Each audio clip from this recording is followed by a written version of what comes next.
The medieval era was a time of great upheaval, with frequent wars and battles taking place between different kingdoms and empires. To gain an advantage in these conflicts, military leaders often employed unconventional tactics and weapons that would be considered wacky by modern standards. In this video, we will explore some of the wacky war tactics that were used during the medieval era. Alright, get ready for a wild ride because we're about to talk about war pigs. Yep, you heard that right. Pigs in war. Back in the day, armies would sometimes use war pigs as a weapon of mass destruction. Here's how it worked.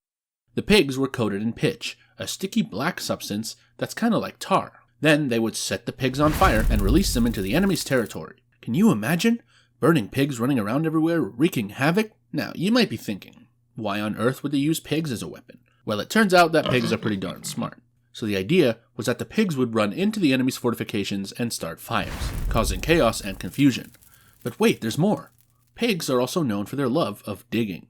So some armies would train their pigs to dig under enemy fortifications and then collapse them from the inside. Imagine being a soldier, minding your own business, when all of a sudden, the ground starts shaking and collapsing beneath you, thanks to a bunch of sneaky war pigs.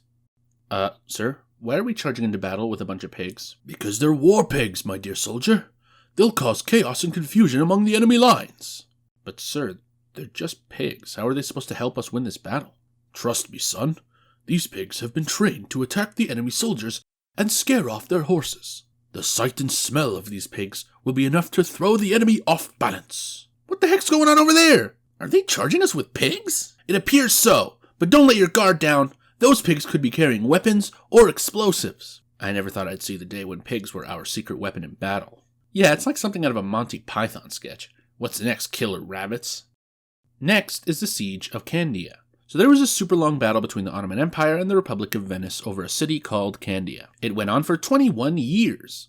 Can you imagine that? Anyway, the Ottoman commander-in-chief, Koprulu Fazil Ahmed Pasha, came up with a brilliant idea to win the war. He decided to load cannons with meat that had been left out in the sun to rot.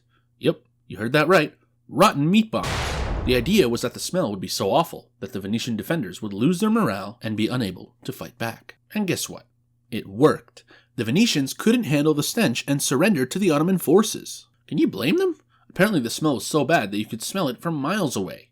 Can you imagine being in the middle of that? Wait, we're supposed to load the cannons with rotten meat? You heard the commander. It's time to unleash the ultimate stink bomb. But won't the smell affect us too? Of course it will.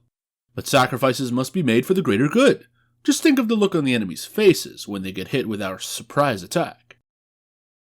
What on earth is that smell? It's like the devil himself farted in our camp. I don't know, but it's making me want to vomit. Where's that smell coming from? Must be those Ottoman savages.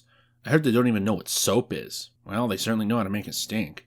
I think I'm gonna pass out. Ha! We did it! Our secret weapon was too much for them to handle. Yeah, I don't think I've ever smelled anything so bad in my life. I hope we never have to use that tactic again. Don't worry, we'll come up with something even better for our next battle. Maybe we can use rotten eggs or spoiled milk. That's all for today. Don't forget to subscribe and hit the bell button below. Till I see you again, goodbye.